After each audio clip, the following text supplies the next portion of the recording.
All right, welcome. Thank you, everyone, for joining us today. My name is Tara Alfano. I am the Director of Development at Mercer University. Very excited for tonight's Lifelong Enrichment series. I would like to thank and recognize our College of New Rochelle Alumni Legacy Council co-chairs for helping to plan and organize this webinar, Pat Keegan-Abels and Rosa Napoleon. And before we get started tonight, just a few quick housekeeping notes. If you have any questions during the session, please use the Q&A feature at the bottom of your screen, and we'll take some time throughout the presentation to answer as many questions as we can. This webinar is being recorded, and I will share the recording and resources with you in the next few weeks. And at the end of this presentation, I will also post the contact information for our panelists in case you would like to connect or follow up with them afterwards. And without further ado, I'd like to welcome Rosa Napoleon to start us off. Thank you, Tara. Welcome, everyone, to the 7th installment of the Sister Dorothy Ann Kelly Enrichment Series.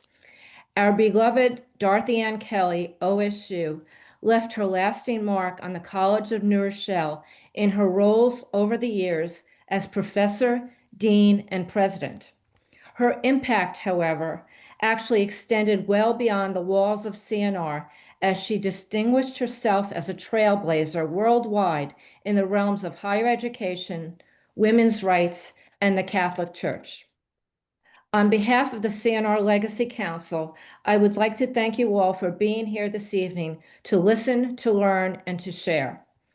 Through sponsorship of this lifelong enrichment program that was kicked off in the fall of 2022, the College of New Rochelle's Legacy Council is striving to keep the spirit of CNR alive by paying tribute to the legacy of Sister Dorothy Ann Kelly. Tonight's topic borrows from the old CNR tagline, Wisdom for Life. Our three panelists, all graduates of CNR, will be sharing their experiences and offering some words of wisdom around wellness for the body and the soul. Damian Germino, CNR Graduate School 2017, is currently the Associate Dean for Operations at Mercer University School of Nursing. He is also a certified nutrition coach and physical fitness trainer who will be moderating tonight's discussion. Please join me now in welcoming Damian, as well as our other panelists, Ashley Napoli and Linda Stevens. Damian?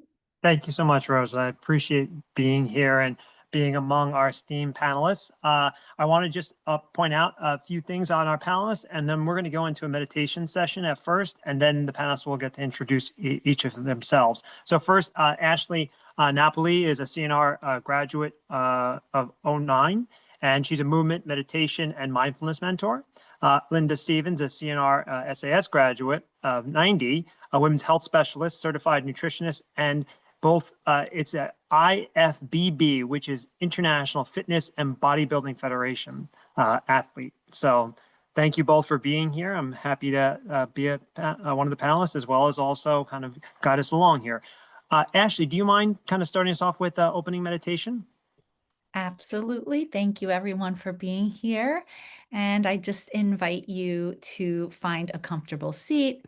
If you want to lay down, that's also fine. And before we begin our panel, I'd love to take a moment to arrive together. So once you find your comfortable seat, maybe you nod your head side to side, roll your shoulders back a few times. If you're seated, you can plant both feet on the ground. And just start to take a deep breath in through your nose and slowly exhale through your mouth. Let's do that again. Inhale deeply, feeling your chest expand, and exhale, releasing anything that you're still carrying from your day. I invite you to close your eyes if that helps you tune in a little bit deeper.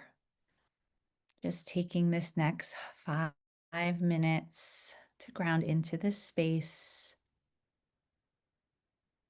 Now bring one hand to your heart and one hand to your belly. Feeling the gentle rise and fall of the chest beneath. A reminder that life is happening here in this very moment. And with each breath, imagine your heart softening and opening. Breathe in light, compassion, and gratitude. And breathe out any tension, judgment, or anything else that may be distracting you from this moment. And as you breathe, begin to notice the connection between your heart, your mind, and your body. Tonight is all about wellness and wisdom, and it isn't just about taking care of our bodies, but also our minds and our hearts. So tonight, I invite you to make space for what wants to come through for you, your mind, the place of knowledge, and all your thoughts. Your body, the vessel that carries you through each moment, and your heart, the space of wisdom, intuition, and truth. And with every inhale, feel these three parts aligning, working together in harmony. And with every exhale, feel yourself becoming more centered, more grounded, more open.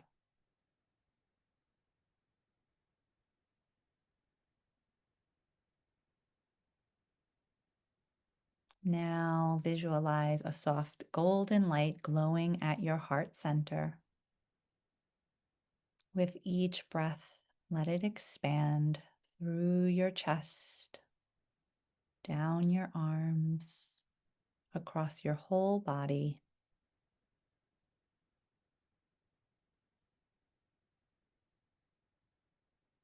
Letting your energy glow from the inside out.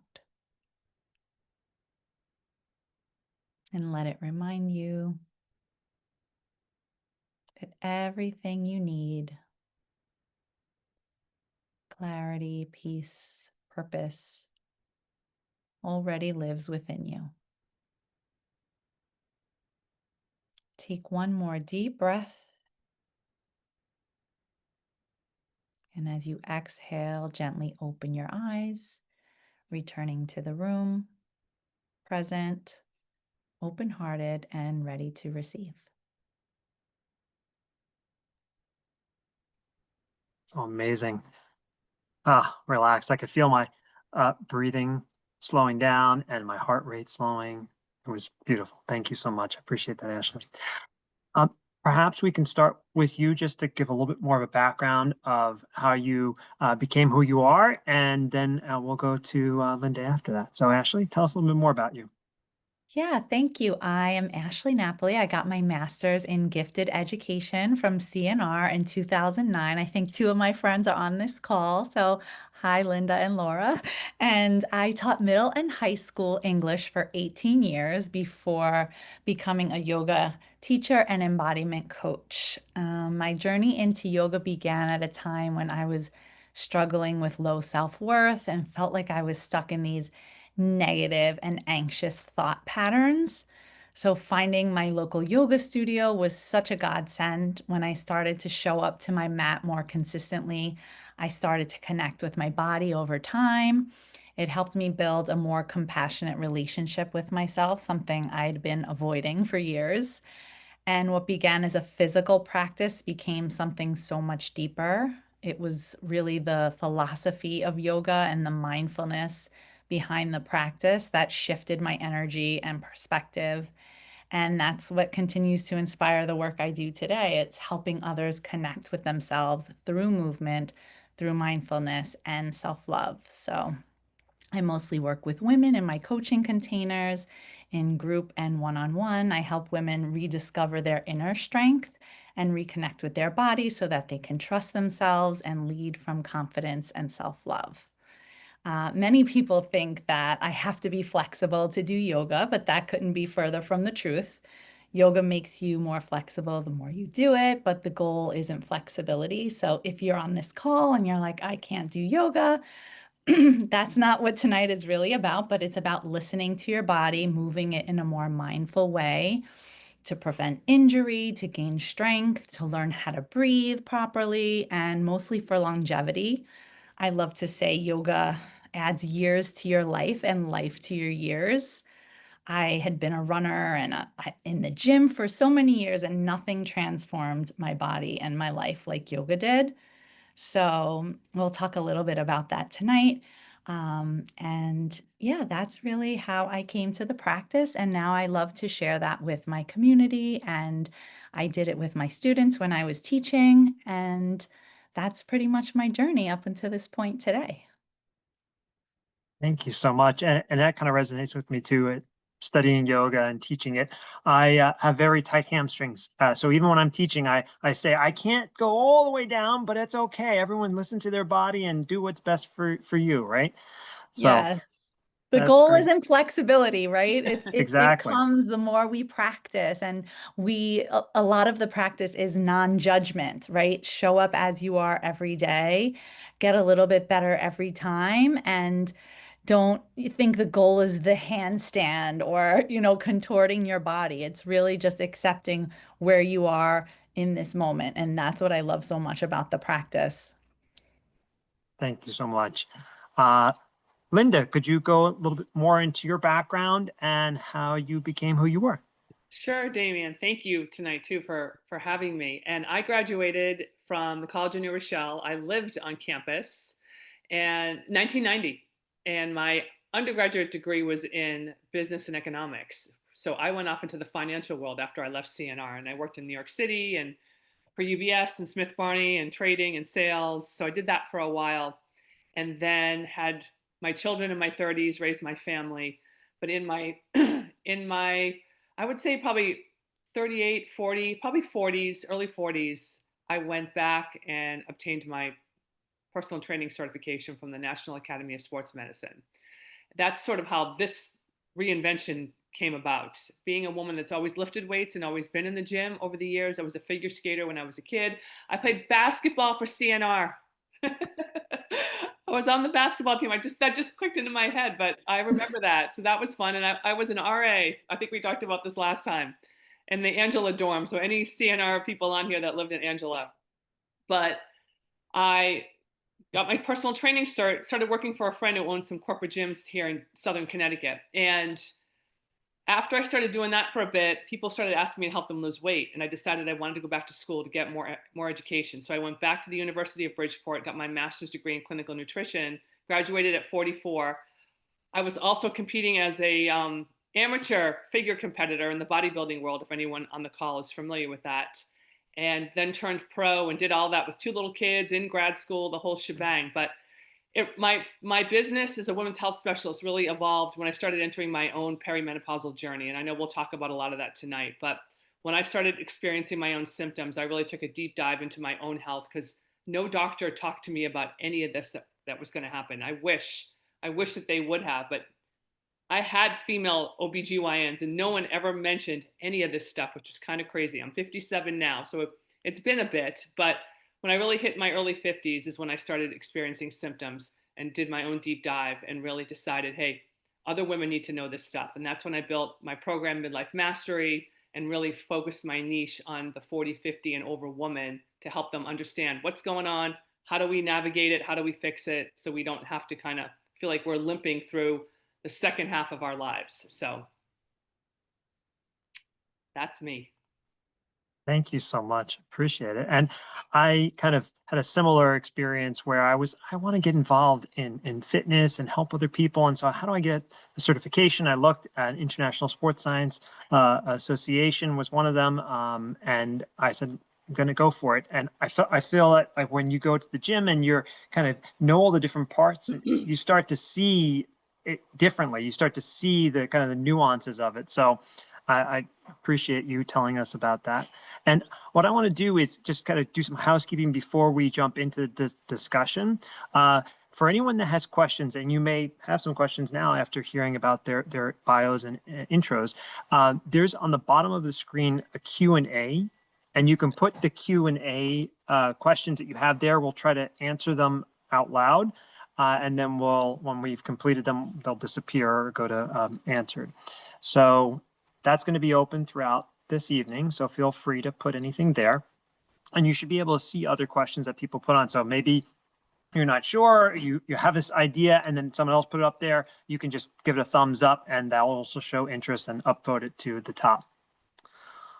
All right. So let's dive right in. One of the things that I heard in both your intros is that this kind of passion to help people, the passion to understand a little bit more about yourself, and how that is in the context of this mindfulness, but also fitness-based worldview. And this is going to be for both of you. Could you tell me a little bit more about the maybe trials and tribulations of you learning how to be your certified coach, how to be the yoga instructor? What were some of the things that were hurdles for you? Maybe we'll start with Ashley. Okay, so if you go back, I think it was 8 years ago when I decided to do my yoga teacher training. I was also working as a teacher full-time, and I did a second job. I was the director of an after-school program at Iona College, and it just felt like this was another thing on my plate. And it's, you start out with 200 hours, and I finally decided that I was worth it. Like, I wasn't going to make my whole existence about working to make money. And yes, we all have to pay our bills, but it was finally something that lit me up from the inside out. And I was like, this is it. And just consistently practicing in the studio for that many years. And as I mentioned in, my intro, I've just always felt called to teach and to serve. And that was something I felt like, even if I never teach, I need to learn this on a deeper level. And there's just so much, like, yoga is not just about the movement practice. There's 8 limbs of yoga, and there's so much depth to the practice. So as soon as I was immersed in that, it was like everything else wasn't important anymore. Yeah, I went to my day job and, slowly started to just like implement some of that. I would teach the kids little meditation exercises during the day and bringing that more presence and more mindfulness into the classroom. And I was like, there's got to be more of this, especially with kids, because if you're a parent on this call or you work with kids, you know how much they need it, especially today. So it wasn't so much that it was a hurdle. It was almost like I had to do this. This was my calling. And if I didn't bring this practice to others, like, I was depriving them of something. So learning so much more about this and learning that it wasn't just a movement practice. Yes, it was going to take all this time out of my already busy schedule, but it just, like I said, adds years to your life when you start to really embody the practice, and it doesn't just become one more thing you have to do, but it started to become, if I don't show up on my mat, then I start to feel, oh, I got to go back to yoga. This isn't a good headspace I'm in. So it always brings you back to your center if you really just like let it move you instead of trying to control and do everything that we think we're supposed to do. So that's my really journey to yoga and how I made it such a big part of my life. Yeah. And Linda, how did you overcome any obstacles? Well, being a 42, 43 years old, going back to school and taking, chemistry classes, because going into clinical nutrition, I had to take 2 prereqs. I had to take anatomy and phys, and I had to take general chemistry. I never took anatomy and phys. I was a business major in undergrad, but I didn't have chemistry since high school. So however many years that was. And so that was definitely a hurdle. And, the anatomy and phys wasn't so bad, but it was just the chemistry piece because, talking about carbons and balancing equations and just looking at the cell membrane and all the ribosomes and everything that a cell, the components of the cell. So I remember my first exam, I think I got like an 82, and I was like, okay, good. That's a respectable grade. And then I think the second exam we had, I got like a 50. So I'm like, all right, this is not good. So I cried a lot, I remember, and thought a lot about quitting because I had little kids and I was doing other things, but I really wanted to get this degree and it was going to take a couple of years, and it was an investment, a financial investment, but so I really thought about, do I really want to do this? Do I really need this? And I talked to a chemistry tutor and we started working together once a week in the Darien Library for 2 hours, and we went through everything. And I remember him coming in with like all these biology books and putting them on the table. And he's like, you can't BS your way through chemistry. That does not work. He's like, we need to start at the basics and learn the cell. And I remember he had like a diagram of a cell, and we just went through all the components of the cell, the mitochondria, ribosomes. We went through everything. And it was great. He helped me really get through that prereq. So I had the right grades to get into the program. So now I was able to start the master's program, and I had 2 or 3 other chemistry classes. He helped me with another chemistry class. And then after that, I didn't need him anymore. And I ended up getting straight A's in chemistry and graduated magna cum laude. And it was just, it was such a journey, because I know Damien and Ashley, you guys can appreciate this.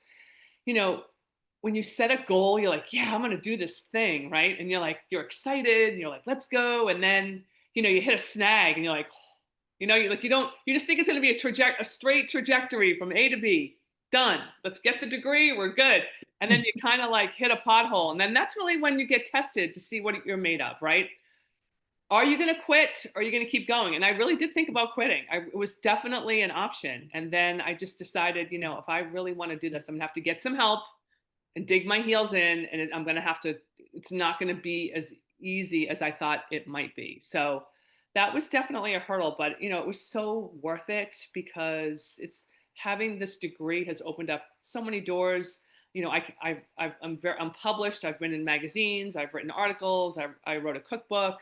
So there's just, it just gives you that credential, if you will, so that when you talk to people, they listen, and that's important to me. So those were definitely hurdles, but it's worth it. I always say anything worth doing should be hard. Well said. Well said. And I think of it too from the person that may be interested in getting a certification, but they're like, oh, I have so many things going on my plate. I've got this, that, and they think of all the hurdles, or they think of all maybe the walls. I try to look at it and say, well, how did the people that did it before, how were they able to create a door in that wall and open it up? How were they able to go beyond the obstacles? And so I really appreciate you both kind of letting us see inside your experience. So I'm going to kind of go along with both of you, that kind of these questions will be for each person from your perspective. And I know, Ashley, you have a deep understanding of the mind-body connection. Holistic mindfulness based approach, and then Linda more from like a clinical and performance driven approach, and the scientific, as you said. Could you both discuss a time when you found these two approaches, perhaps maybe the harmony component, or the kind of conflict that happens when you're training someone, when you're kind of engaging in these hard things that we just discussed? So if you could give a bit of a perspective on what are some of the things that you saw when you were studying that kind of gave you approach of where the mindfulness could be able to help you, but then also from a scientific perspective, how did you kind of receive any conflict? And maybe I'll start with an example, one of mine. Sure. I've taught along the lines of fitness classes and also yoga classes. And what I hear a lot of people will say when I'm in a fitness class is they're like, oh, I don't need to stretch, or I'll stretch a little bit here and there. Or if I'm in a yoga class, some people think, no, this is very spiritual. I'm not really interested in this, or I can't do that because of some issue I have here. So I try to look at both ends of the spectrum and say, well, actually, it's kind of a little bit of both, right? You kind of have to, in your yoga class, you have to be able to understand that there are things that you can skip, and there are things that you have to strengthen in order to make your flow and yoga helpful.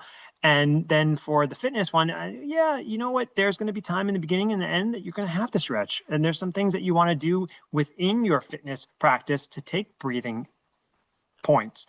Take a moment here, counting your reps, counting your sets, but at the same time, focus, get your mind in the game. And that's where the mindfulness comes in. So that's kind of my experience, what I've had. But could you tell me a little bit more about how you've negotiated those, the dichotomy of both the kind of balance of both the harmony of mindfulness and at the same time, the rigors of the fitness?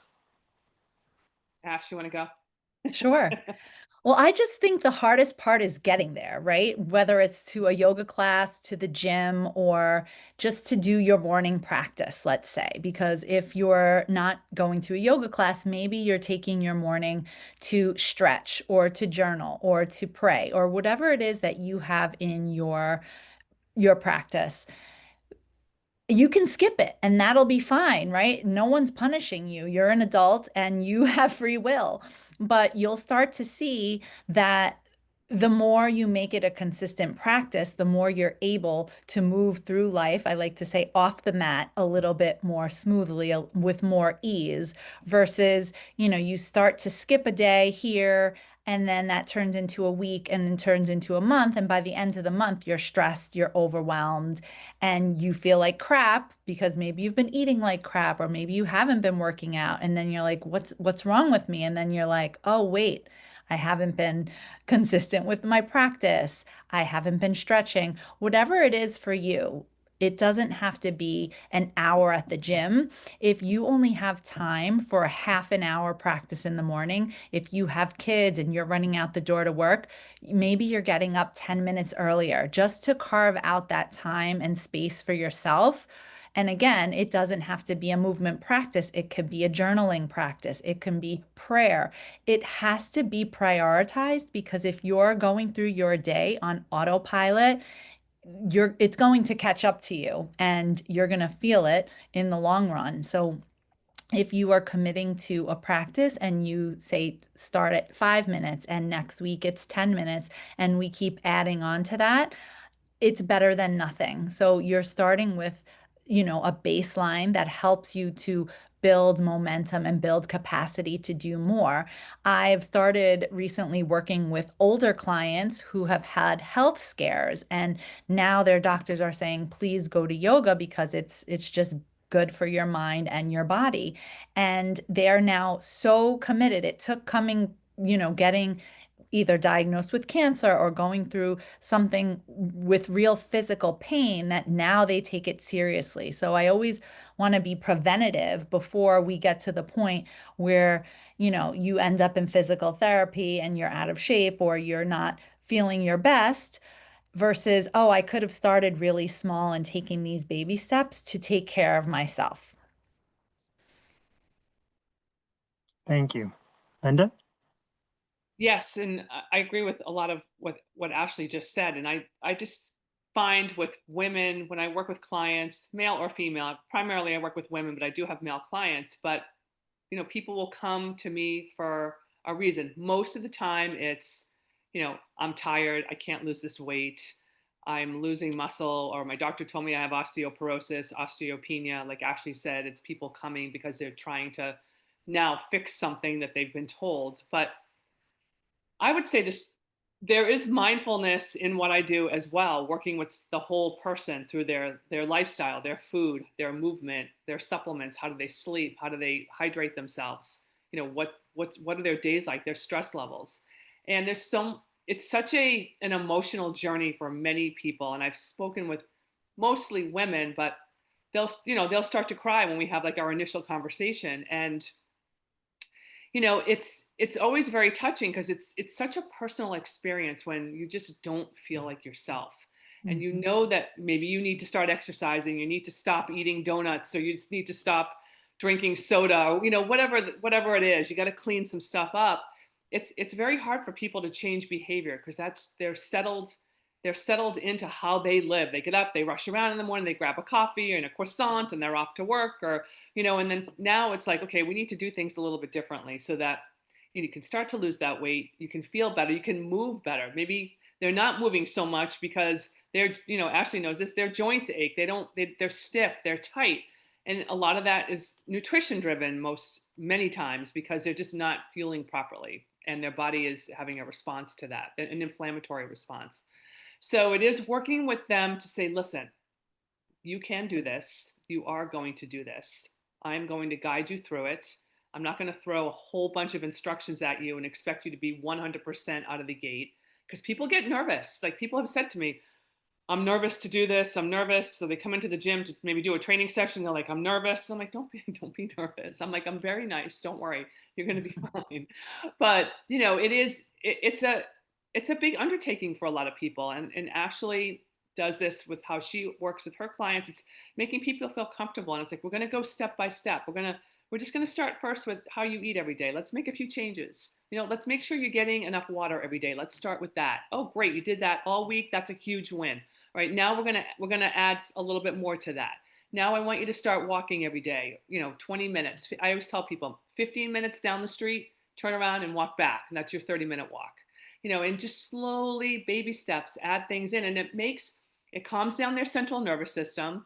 It makes them relax. They start to see a little bit of progress, right? And now they're like, oh, I'm feeling better. Oh my God, I lost 3 pounds, and it's just showing them that you can do this. And it's not this huge, you got to climb the mountain and reach the peak right away. It's like, let's just take our time. We're going to get there. But we're going to teach you new habits so that it's not a quick fix. It's a marathon, not a sprint. And I think, that's where the mindfulness comes in. And I always say, I need to take I think I did take a psychology class at CNR. I'm pretty sure I did. But I'm like, I probably need to take another one. But there is such a big psychological piece to what we do because people entrust in us and we need to deliver it, but we need them to feel comfortable and they have to believe in themselves. And I always tell them, I'm like, I can't want this more than you do. Like you have to be an equal participant in this endeavor. I'm here, I'm in, I've dug my heels in, I'm going to help you get there, but you've also got to equally be there. I can't kind of tug you along. So it's definitely a big piece is mindfulness. And then the physical piece comes in when they slowly start doing things and they start to feel the changes or see the changes. That's when they get hooked. And then I'm like, okay, good. Then they're a believer and then they're like all in. They're like, all right, what else can I do? And they start to get really excited. So it's definitely a journey on all levels for sure. Absolutely. I think of it too in my relationship to food and other things where I sometimes have dairy and that might allow me to break out in acne here and there. And, my birthday was last month and we're like, oh, let's have cake. And I still had cake. And then I see the repercussions in my body later on, like, oh, this and that, and the inflammation. But this is me as both a personal trainer, yoga instructor, nutritionist. So I'm sure everyone has these kind of inner toils. What are some of the ways that kind of you can integrate this nutritional guidance and mindfulness guidance, kind of daily mantras or daily actions and behaviors to help the person, avoid maybe that pitfall here and there? Act like this group of people that are on the call are your clients. How would you coach them from the nutrition perspective, from the fitness perspective, from the mindfulness and the yoga perspective? Maybe Ashley, if you want to take that. Sure. It's very much related to what I just said before, just about starting small and making this commitment to yourself, because no one's going to do it for you. Just like Linda said, she's there for you, she's guiding you, but she's not lifting the weights for you, right? So when you start to make this commitment to yourself, you decide that you're worth it. And when you start to, I like to put these dates in my calendar. I personally just went through surgery over the summer and I was going to physical therapy and I'm back on a gym schedule now, and I have to schedule it on my paper calendar because if I don't do that, it's not happening. And I can see myself, if I don't have my gym classes scheduled, or, I was going to PT and that held me accountable. It was someone that I knew I was going to see and work with. So that's why if you have a coach or a private, a fitness trainer, or you're working with someone, personal trainer, And that's a great way to get started. And then you have these exercises and this kind of routine under your belt to start to keep going. But if it's something that you are just starting out and it just feels overwhelming, you have to start small, because if you're not taking the time, you can easily skip it. And I feel like I'm on repeat because I said this earlier, but if you are not making those commitments to yourself and you're not following through, you're never going to see that progress. So with my clients, especially like my private clients, I teach group classes, but the private is where you get that personal attention and you're really dedicated to getting better, whether that's you want to lift more or you want to be more flexible, whatever your goal is. I try to not have goals anymore. I know that sounds counterintuitive, but I set intentions now. So before, goals would, like, oh gosh, I didn't meet that goal, and I'd be really hard on myself. And then that internal struggle was like, I'm not worthy, I suck, versus my intention is that I'm going to live my healthiest, most abundant life. And what do I need to carve out throughout my week to make sure that I'm staying accountable to that? And that includes, I have to meal prep perhaps, or I have to schedule my workouts. And I also have to schedule time with friends, right? Because like being in community and being amongst people who make you happy, that's really good for you too. So it's not like this all or nothing lifestyle. You can have both. It's just implementing these little practices along the way. And when you keep those commitments to yourself, it is that reminder, I am worth it. And I have this one life that I want to take care of myself even better. A lot of us, I see a lot of women on this call. We are natural nurturers. We want to be caretakers. We're mothers and we take care of everyone else, but then we come last. So it's really important that we take care of ourselves first. We fill our own cup so that we can pour out into everyone else. Thank you. Linda? I love that, Ashley. I said that this morning to someone. You can't pour from an empty cup, because you're right. As women, we take on everything. We put ourselves on the back burner. And then whether you raise children and then they go off to college and you're a 50 something woman now and you're like, now what? But people need you. Maybe you have ailing parents or you have a stressful job. And then I see women not taking care of themselves through their nutrition. They're not nourishing their bodies, which will help them with that stress level, will help them with that fatigue. And when we work with women one-on-one, what we do, Damien, is I have a check-in process. So they check in once a week. It's a list of questions. They answer them, and then we come back to them with our thoughts and our feedback, and if we want to change anything within their programming. And, some clients need more assistance, and that's totally fine. That's what we do. And many times I'll tell them, I have one client who has a sedentary job. She sits at a desk a lot. So I tell her, listen, every hour, I want you to go into the bathroom, get up, go to the bathroom, go in the handicap stall, and I want you to do 15 bodyweight squats, and then go back to your desk, or go up a couple of flights and come back down and go back to your desk. And I make her send me a WhatsApp, like a little check mark, so I know, bing, she did it. But she's like, this is amazing, and she does it because she's accountable to me, and that's great. So we hold people accountable in different ways, and when we work one-on-one, we're able to give a lot of that.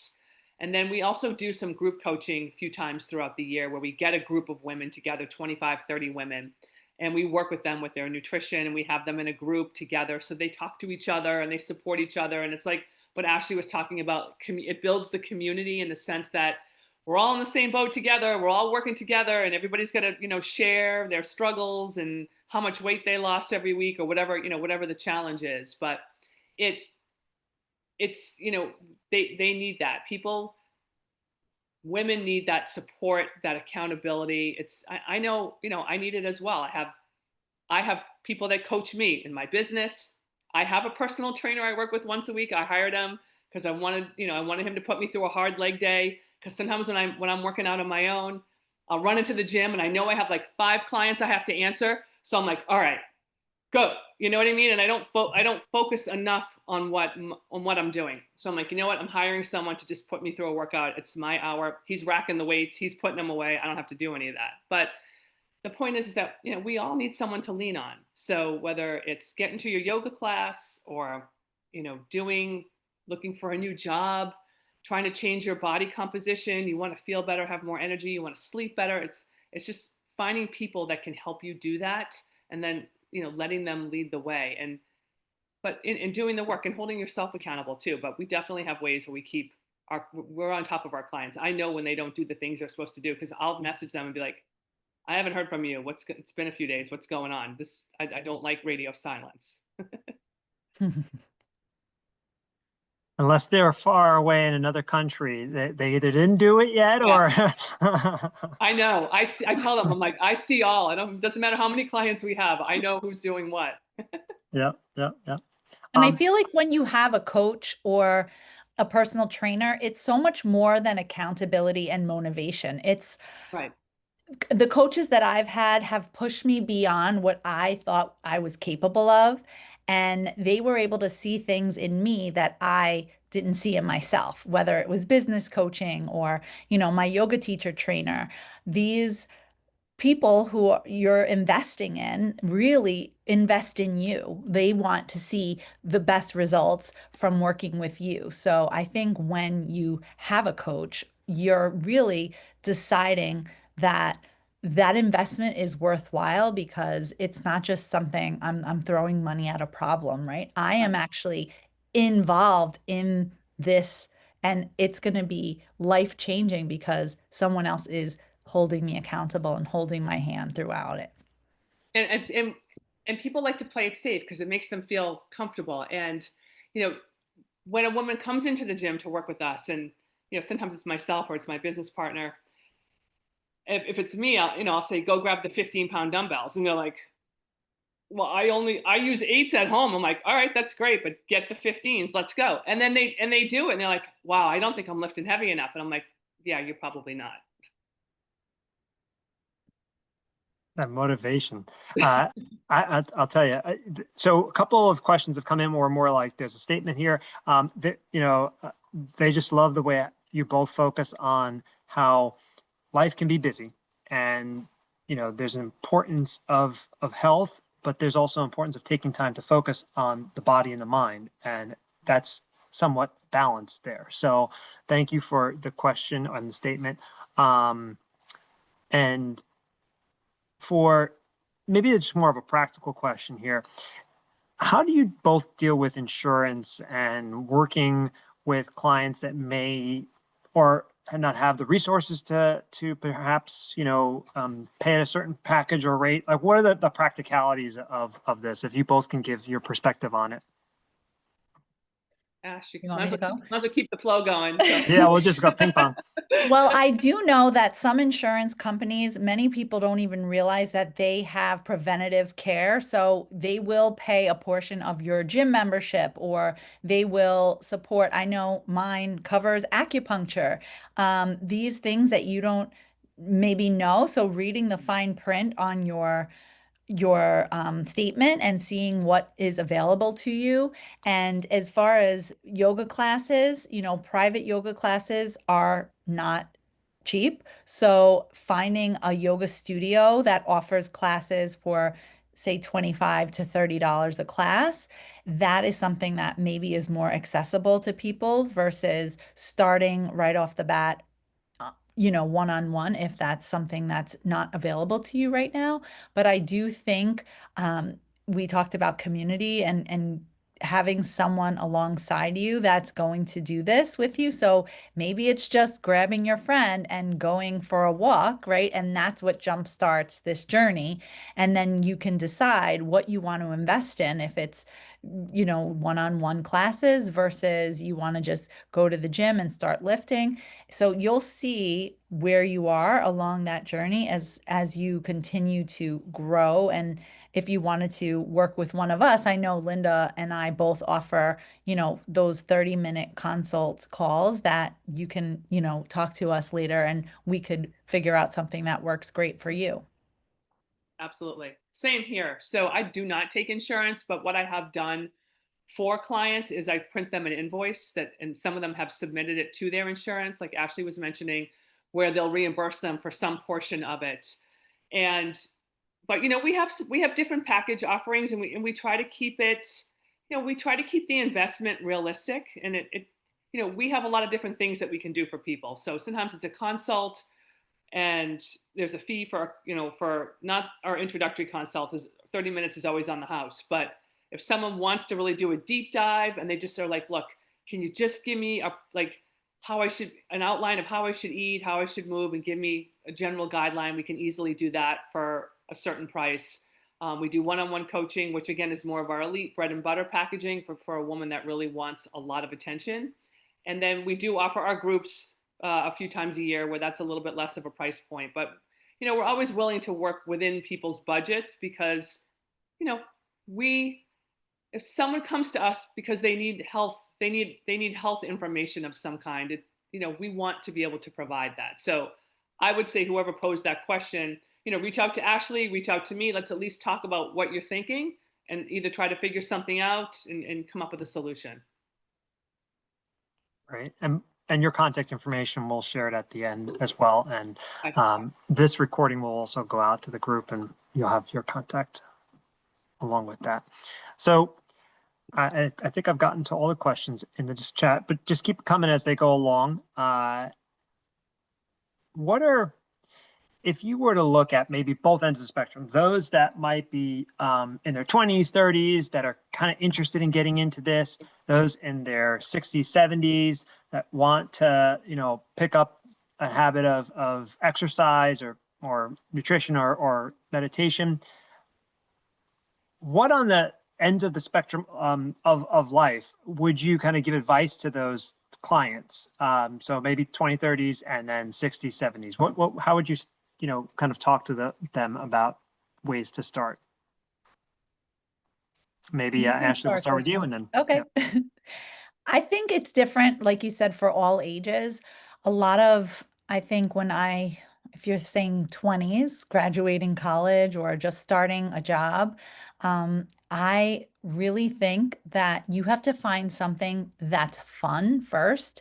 If you think going to be healthy is a chore, you're never going to make it a lifestyle. So I used to love going to dance classes. I grew up as a dancer. I danced in college. And when I graduated, I was running, and that was something I really liked, more like an outlet for my mind. But I found this dance class that I really loved. And I knew that when I was going there, it wasn't a workout. It was fun and I loved it. And it was self-expression. And it was something I always did as a kid.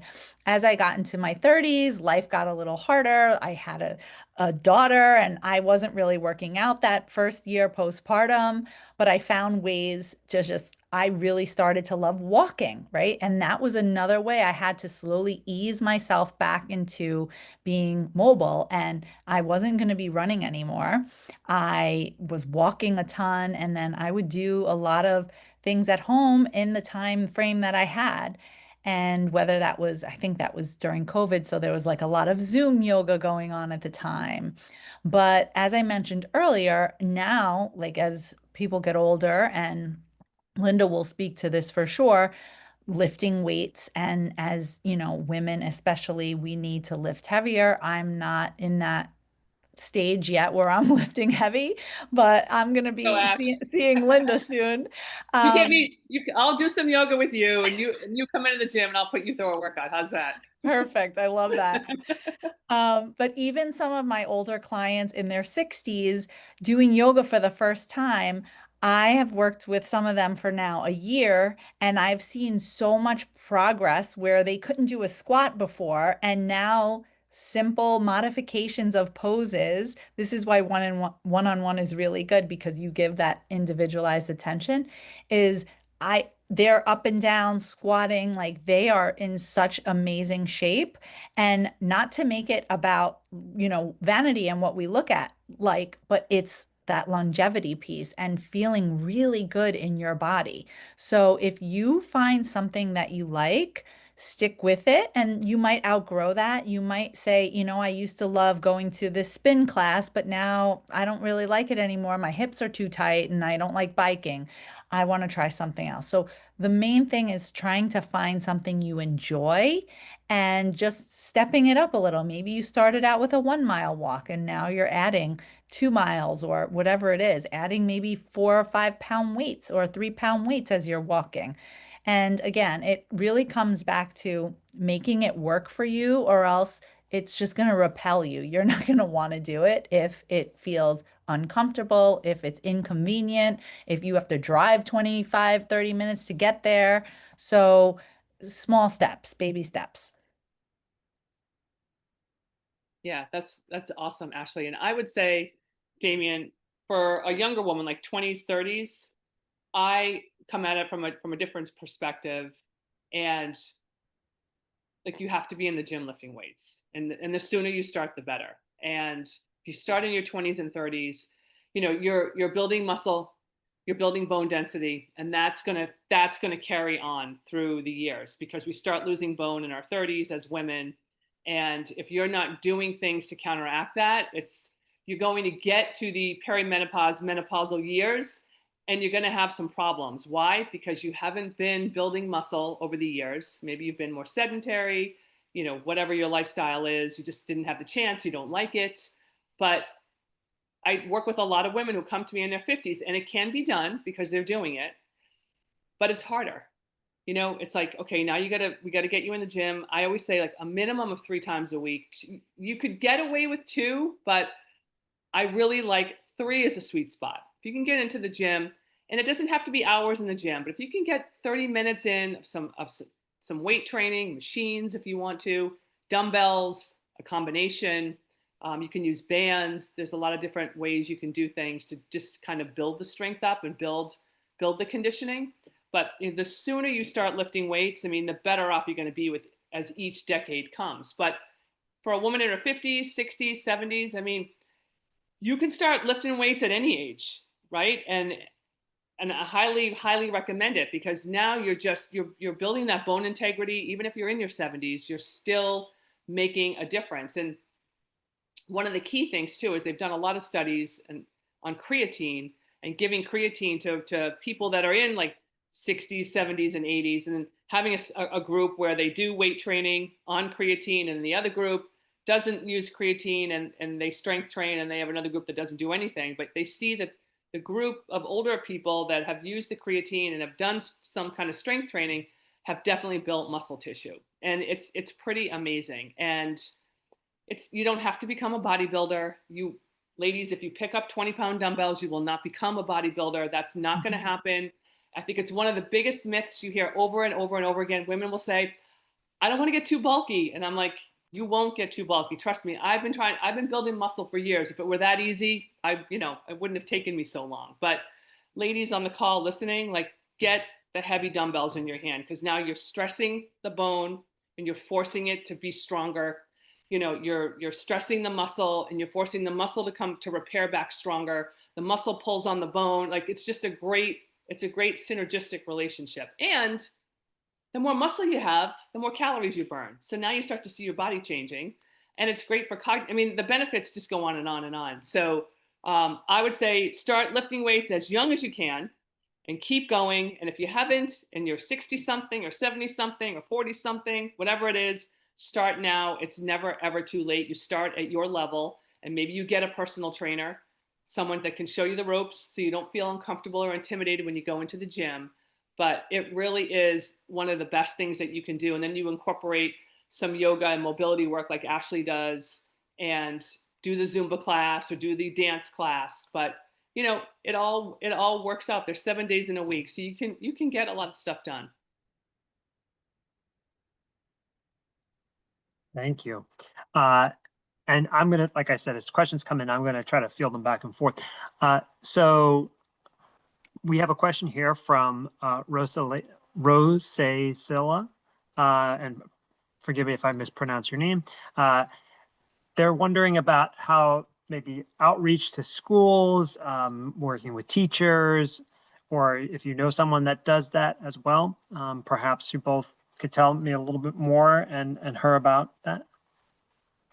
Yeah, I love that idea. I have gone into schools and worked with teachers. When I was a teacher, I had an after school yoga group where the teachers stayed after and we did yoga together. And I also work with students. I've done that for maybe 5, 10 years now, where I'll go into the classes and work with them. But I think teachers need it so much.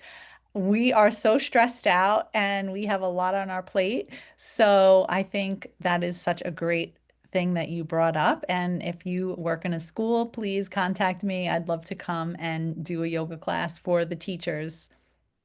That's awesome. And yes, I've been, I live in Southern Connecticut, Fairfield County, and I've been into Darien High School over the years, talking to some of the athletic teams.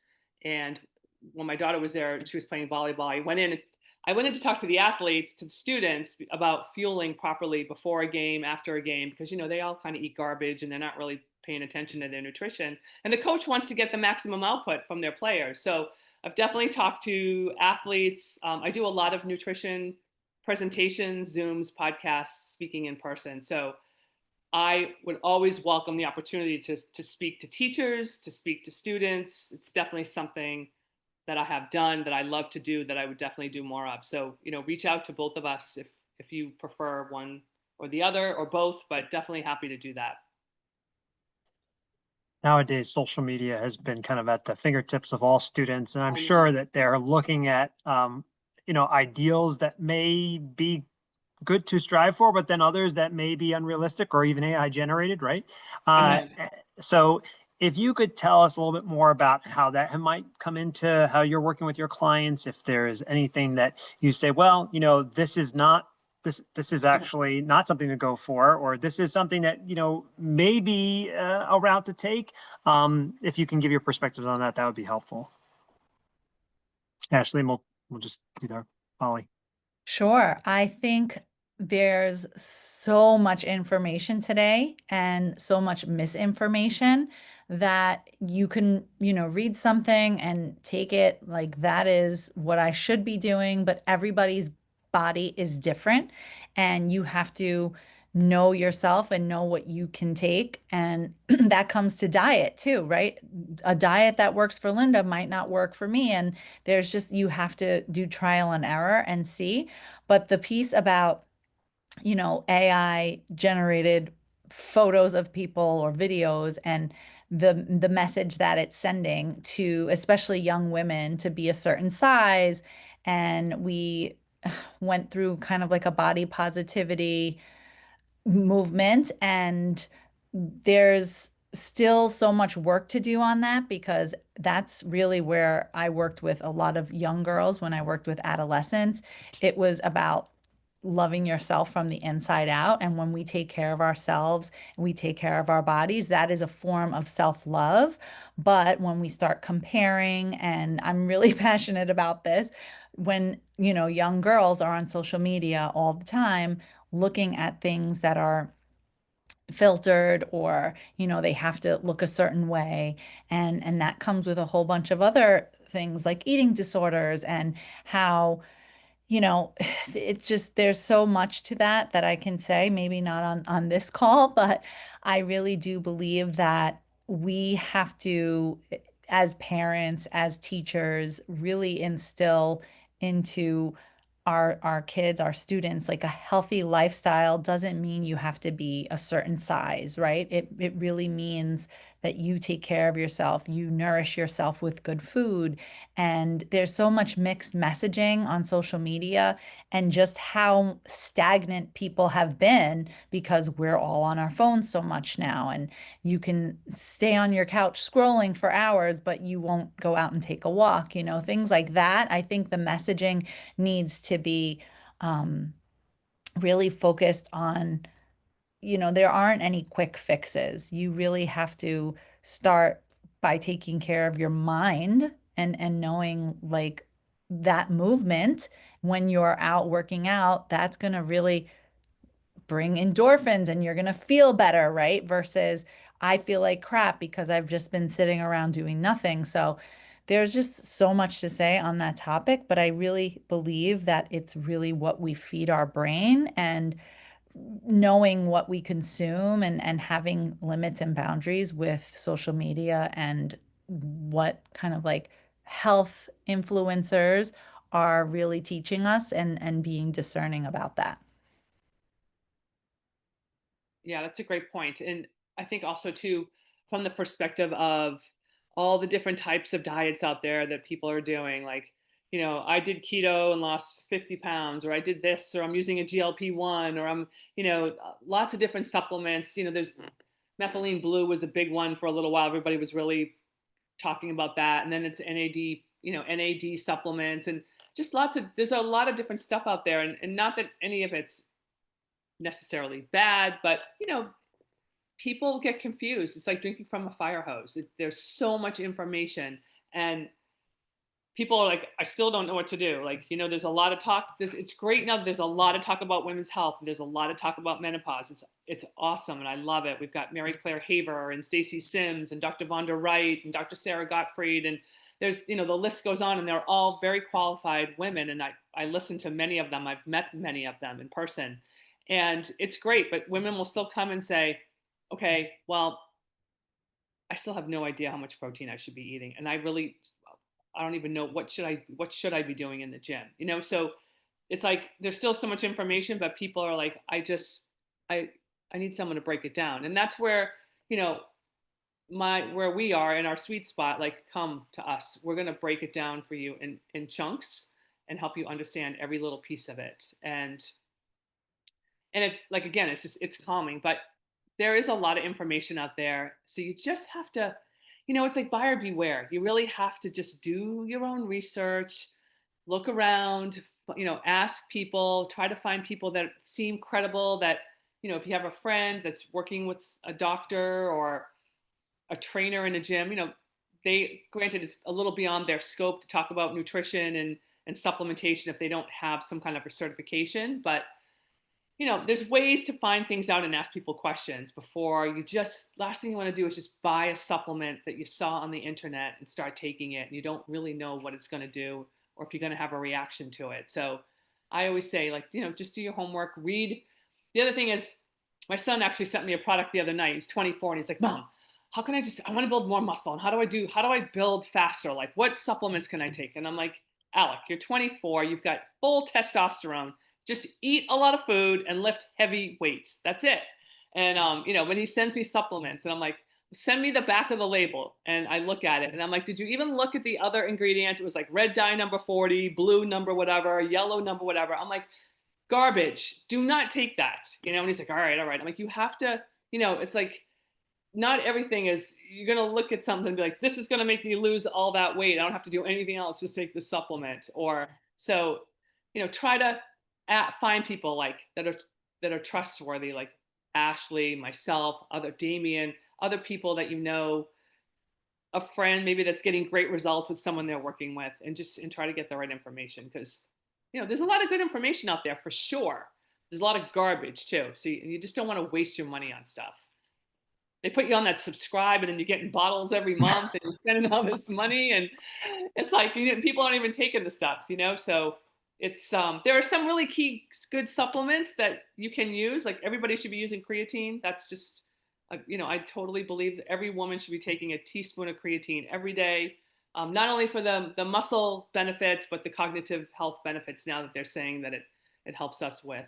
And some magnesium, maybe some fish oils, there's a few other. Make sure your ladies on here, you're getting your vitamin D. If you don't know your vitamin D levels, please get them checked in a lab, in a blood test, because vitamin D levels are really important. So, is there a brand of creatine that you like, Linda?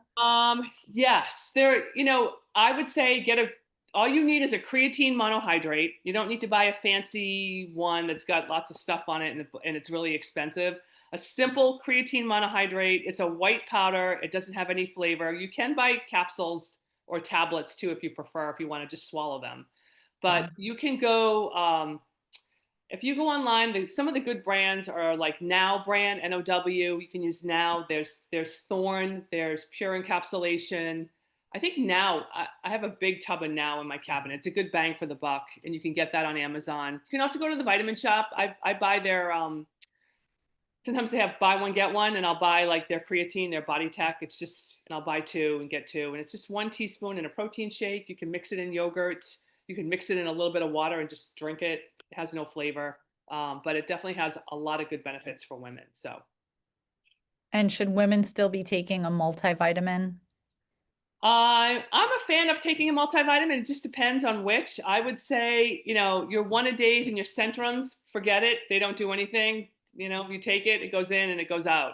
So your body doesn't absorb it. But there's a brand I love that you can get at Whole Foods, the Vitamin Shop, Amazon. It's called New Chapter. It's a food-based multi. It's non-GMO. It's organic. And it's called Every Woman's One Daily or Every Man's One Daily. And then they have a 40+ version and I use the 55+ version, but it's Every Woman's One Daily. There's a plain one, there's a 40+ and a 55+. It's just got a little extra hormonal support in it, but New Chapter is really one of my favorites. Writing it down. Thank you. You're welcome. And I know your son had said about testosterone. What about those that maybe are older or going through menopause and andropause? Can you tell us a little bit more about what you could do to balance out the hormones there? Yeah, absolutely. So I've been on hormone replacement therapy for about 3 years now. And so my protocol is I take estradiol, progesterone. I use testosterone cream at night before bed. And it's been amazing. And what it does is it just helps as we get older and our hormones drop as we go through menopause and then beyond. We continue to lose bone density and our cognitive health suffers and our cardiovascular health suffers and our bone health. And you're just bringing your hormone levels back up to, say, maybe when you were in your 30s, right? So as they start to dip, you replace the hormone. They're bioidentical, which just simply means that it's compounded at a pharmacy. It's made from plant derivatives like soy and yam and other plant products, so that it's molecularly similar to our bodies. So when you take the orals, it's not stressful on your liver. Like you take Advil or a pharmaceutical, it's stressful on your liver. That's why when you see a lot of the drugs on the TV, it'll say, side effects, kidney disease, liver damage, blah, blah, blah, blah, blah. Bioidenticals won't do that because your body recognizes it as its own. It just absorbs it. So that is the safest route to go. And I take them. I'm a huge advocate of them for women. And it just makes you feel so much better. I tell women there's no need to suffer through this stage of life with joint aches and pains, frozen shoulder, hip aches, back aches, knee aches, hot flashes, night sweats, low libido, moodiness, anxiety, depression. Doctors tend to throw a bunch of pharmaceuticals at us and think we're going to be okay, but it still doesn't fix the problem because it's the hormones that are deficient. It's not that you need Lexapro or any of the other medications they like to give women. So for men, men primarily have testosterone. They have a little bit of estrogen because they need it for their bone health and their cardiovascular health and cognitive health like we do. But as a guy gets into his 40s, I always tell people, women and men, get a hormone panel done. Get as soon as you can. If you can do it in your 20s, do it in your 30s, do it in your 40s. You can see what's happening. And then as you start to see you're dropping off, you can replace it and bring it back up so that women could really just cruise through menopause without any symptoms, honestly, if doctors, track them the way they should. But guys can use testosterone replacement and it just brings their T levels back up, but it makes them feel good. If you ever hear an older gentleman say, they start to get the belly in the front, they start to lose their butts. If you ever see someone like that, we all see people like that walking around every day, but that's just, that cause is because of low testosterone. And they start to lose their muscle tissue. So they get, you get replaced the testosterone, they feel vibrant, they feel energetic, they feel young again, they can start lifting weights, they lose the body fat, they start to feel better. It's definitely a time of life where we need to be more proactive about it. And at least finally people are talking about it. But I would say this, and then I'll stop, that whoever who's on this call tonight, male or female, if you talk to your OBGYN or if you're a guy and you talk to your GP, like don't let them tell you that it's going to cause cancer, it's going to give you heart disease, or it's going to do this, or it's going to do that, because it's not true. Fine, ask me, because I know a lot of doctors that work with men and women in the hormone space that are awesome, and I can refer you somewhere that you can get the right information, whether you decide to do anything or not. I always say knowledge is power, and I always want to find the right answers before I make a decision. So I'm happy to help anybody with that. Thanks. And just to follow up, Laura actually has a question about collagen. How is that, for both men and women? Collagen peptides are awesome. I use them every day. The brand I use is Vital Proteins, but there are a lot of good brands out there. And, it's great for our connective tissue. It's great for your ligaments and your tendons and your joints. And it's going to great hair, skin, nails, all that stuff. As we get older, it's just you want to make sure that you're getting enough collagen. It's the number one connective tissue in our body. Without collagen, we would not be in the shape that we're in. So, I throw a scoop in a day in a protein shake. It helps with the joint health. And just remember though, sometimes people will say, I put collagen powder in my coffee every morning, and then I have a banana and I go to work. I'm like, okay, well, that's good, but collagen is protein, but it's not a complete protein. It doesn't have all your amino acids in it. So you can put collagen powder in your coffee. That's awesome. You can stir it in your yogurt. You can put it in a smoothie. That's what I do. A scoop of protein powder with all my amino acids in it, and then a scoop of collagen. So put your collagen powder in your yogurt, put it in a shake, mix it in something else that has protein, or have your collagen powder in your coffee and then have, some eggs with it or some yogurt or something. But you want to make sure you get a complete protein source also. It's not enough. Thank you. For Ashley, we have people going through, menopause, andropause. What are some ways that we could emotionally support our partners, family members, friends that might be going through these symptoms? That's a great question. I do really believe in the power of I've said it before, therapy. And when you have something that is really weighing on you, how really helpful that can be. And that is something that I have had in my life that has been such an anchor. I do think that it's really about the self-knowing and how you are feeling instead of feeling like you're a burden on someone else. It's figuring out what's going on with yourself before, you feel like it's everyone else's problem. Not that to say that you don't have support with that, but I really feel like when you are going through, especially this time, whether it's perimenopause or menopause, you're all over the place. And a lot of times you can't even make sense of what you're feeling. So I am a big proponent of like feeling your feelings. Don't try to dismiss them, and don't try to, be someone who just like has to white knuckle it through and has to just get through it, because those feelings are going to surface at some point and it's not going to be pretty. You really have to rely on just whether it's a good cry, whether it's I need a little bit more movement, or I need to move this energy in my body. And some days that self-care is going to look really different. Self-care is taking care of yourself with that proper nourishment. And other days it's really taking a mental health day and resting. So much of what we have been kind of programmed to believe is we just have to go, go, go. And if we slow down at all, like we're not going to be able to check all the boxes, and we're going to just drop all the balls and life is going to end.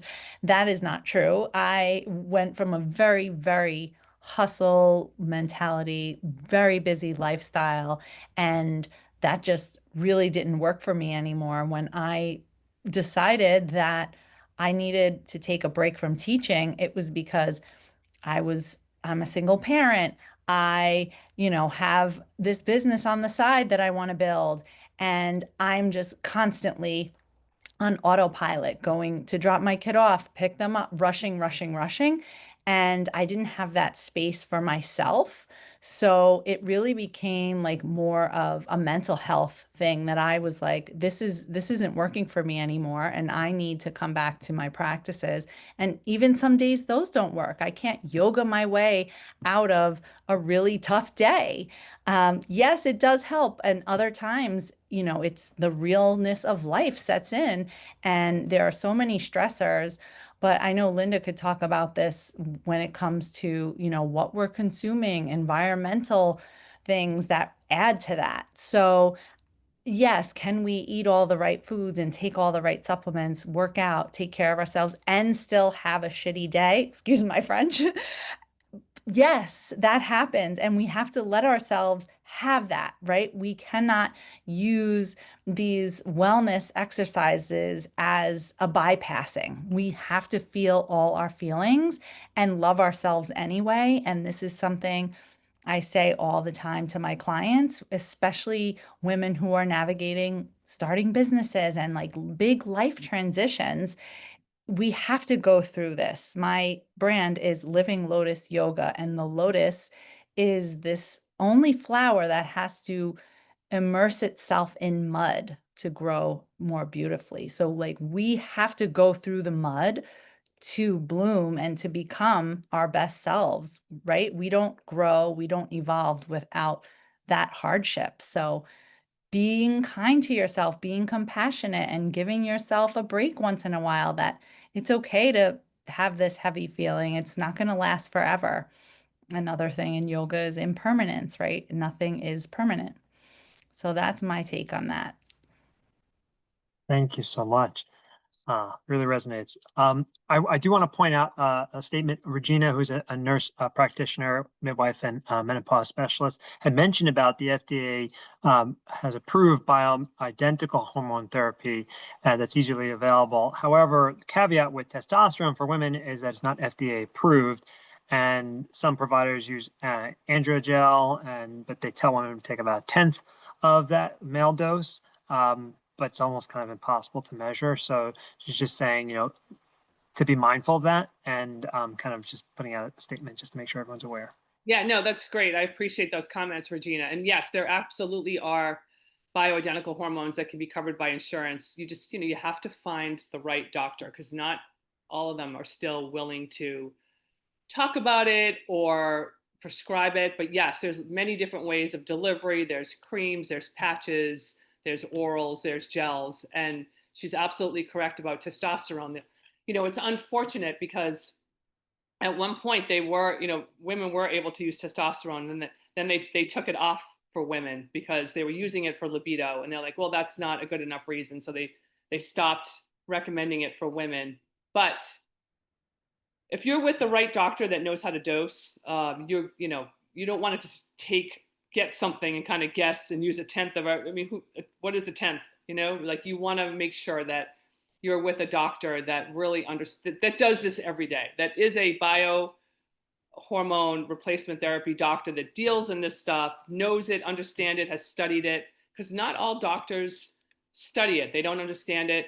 Even an endocrinologist, they are a hormone doctor, but they don't always understand doing, hormone replacement therapy. But her comments are definitely correct. Like I said, knowledge is power.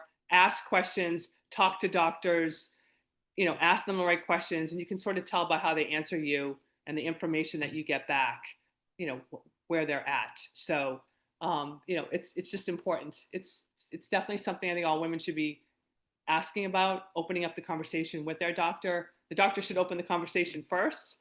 But if they don't, open it up, and then depending on how they respond to you, you'll know how to proceed. But yeah, her comments were awesome. Thanks. So we have about 10 more minutes, and I have a couple more questions, and then we'll go and we'll kind of close. I think Ashley's going to close with a little bit of a mindfulness activity.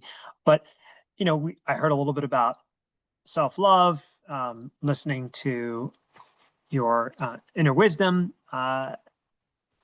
What are some ways, and this for either of you, that you would kind of have the person self-reflect on the next steps terms of fitness, in terms for mindfulness, like what are some practical ways to begin cultivating this self-love and listening to our inner wisdom?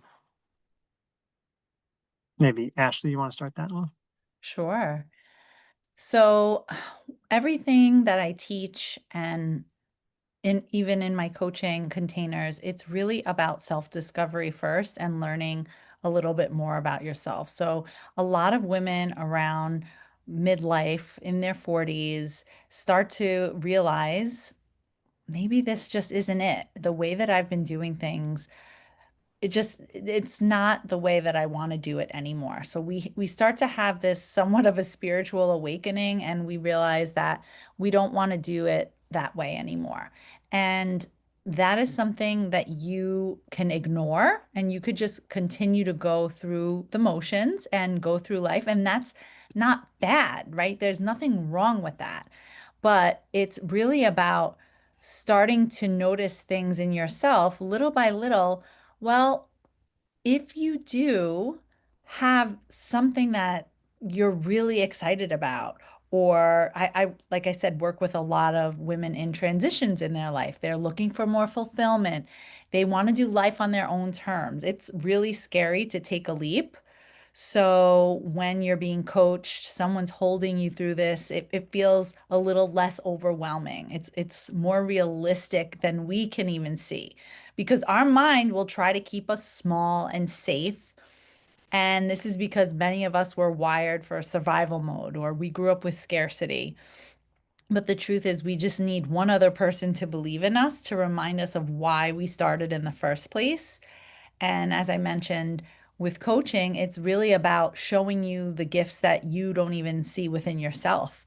So if you are starting to notice, you're hearing that little whisper, that is not a coincidence. And it's probably your intuition speaking, whether that's through the gut, whether that's through, you're starting to get signs here and there, and you're starting to notice things that really are sending you messages. So my daily practice is just as simple as how we started this meditation earlier, is just putting one hand over your heart. Maybe it's just taking 1 minute. As Linda mentioned, she tells her client, go to the bathroom and do those squats, right?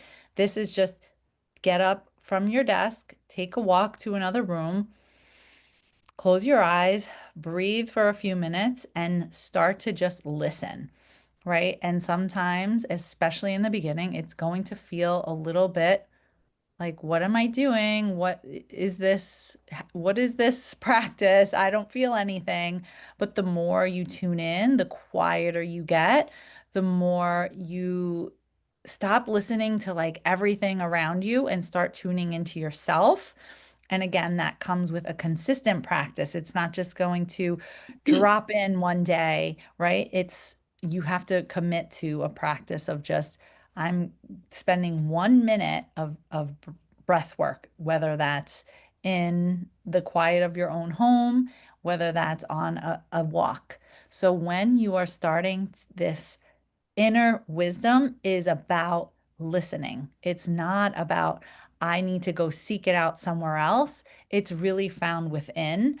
And sometimes we don't want to listen to that because it's harder to then start all over. So if that is something that you're experiencing, if you're in a transition, if it feels like overwhelming and you don't even know where to start, another practice that I mentioned is just journaling. I started a practice called The Artist's Way not too long ago, and it's all about 3 morning pages. You sit and you write for 3 pages and you get everything out of your mind and onto the page so that it's not ruminating all day long and we start to just get caught up in our thoughts and we're not present for our real life. So the more that you dedicate yourself to a practice and just taking those few moments for yourself, the more you will start to hear those whispers a little bit louder. You'll start to follow that intuition a little bit more, and you'll start to see things change in your life pretty quickly the more you start listening to them. Thank you. And it's funny because I'm wearing the CNR shirt, and one of the I mottos know. is wisdom for life. So Yes. listening to your inner wisdom throughout life, right? They still So- make Yes. those shirts. I need to order one. I know. It's vintage now. I know exactly. It might be worth something. Yeah. So let's have you both share your information so our audience knows how to contact you, and then we can, if there are no other questions, then we can go into kind of a wrap up mindfulness exercise. Ashley, Linda, you want to go first with your sharing your information?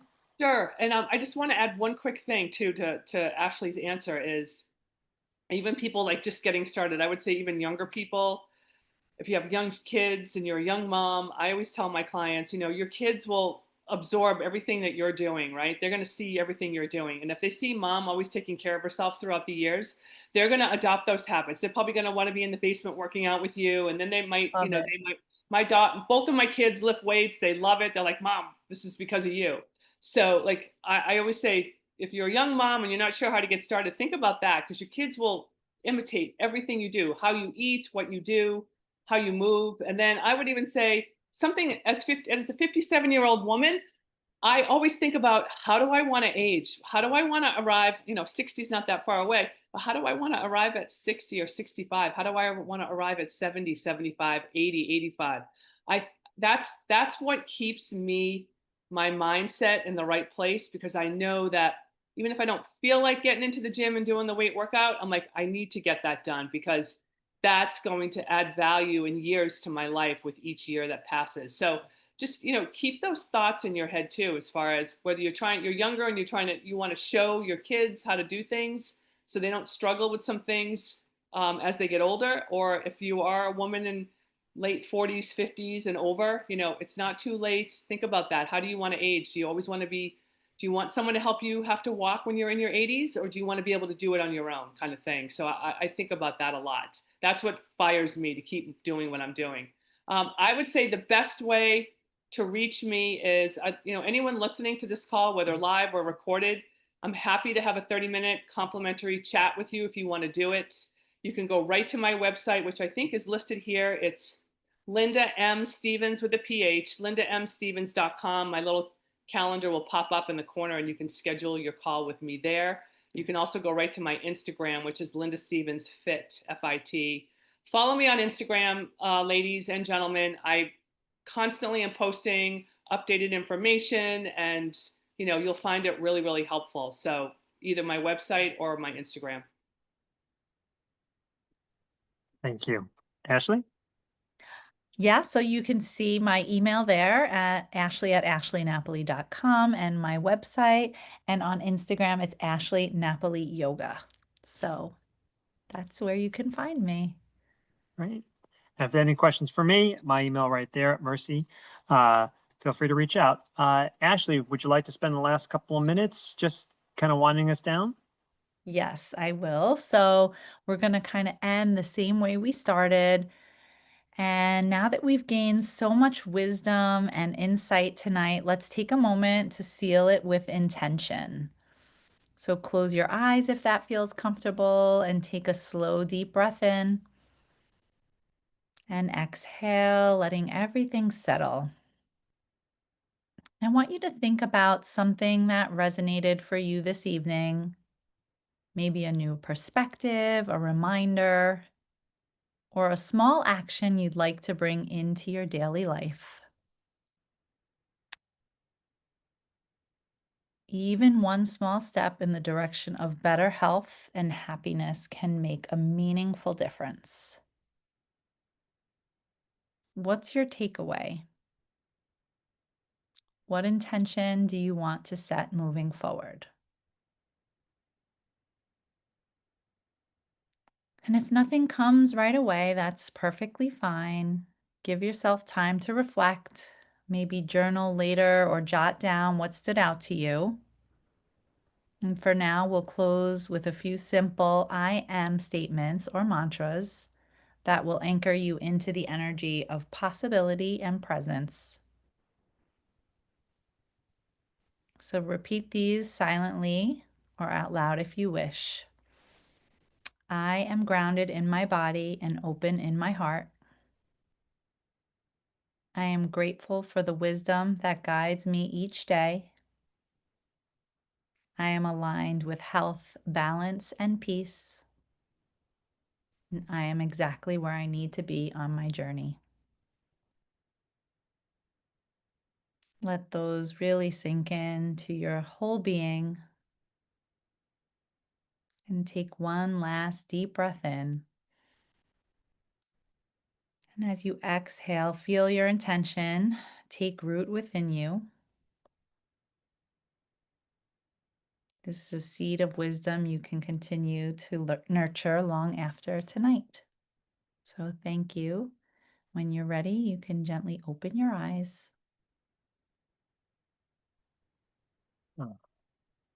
Thank you so much. And we've gotten a bunch of statements appreciative of both your words of wisdom and a time that you took out tonight to kind of give an impactful evening. So thank you. Thank you. This is awesome. Thank you Thank you. so Thank you much. everyone that showed up. Thank you all. Thank So, you for having me. well, without any other questions or thoughts, have a wonderful night and stay connected. See you soon. Bye, everyone. Thank Bye. you. Bye-bye.